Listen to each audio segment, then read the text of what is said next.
እና አላህን አግኝቼበታል። አልሐምዱሊላህ ለኛም ስለቆየሽልን አላህን እናመሰግነዋለን። አብሽሪ አይዞሽ።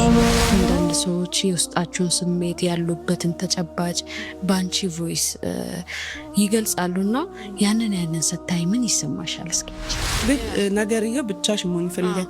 በተለይ ደግሞ ይኔ ማታ ላይ የሚመጣ በአርቱ በኩል ጸሐፊ መሆንሽን እንዴት አወቅሽ? ከልጅነት የጀመረ ነው ወይንስ ቤተሰብ ውስጥ እንደዚህ አይነት ሰዎች አሉ እያየሻቸው ያደግሻቸው ሰዎች አሉ ወይንስ በድንገት ነው ራስሽን ያገኘሽው? እንዴት ራስሽን እንዳገኘሽ እናውቃ እስኪ። ቶሎ ላይፍን ሰክሰስ አድርጌ በጣም ብዙ ማሰባቸው ትልልቅ ህልሞች ስላሉ እዛ ላይ ለመድረስ አሁን ነው መጀመሪያ ያለብኝ ብዬ ከግራጁዌሽን በኋላ በጣም ሮጥ ነበር፣ በጣም ፈጣን ነበርኩኝ። ግን አላህ አረጋጋኝ። የሙስሊሙ አኗኗር እንዴት ነበር በጎንደር ውስጥ?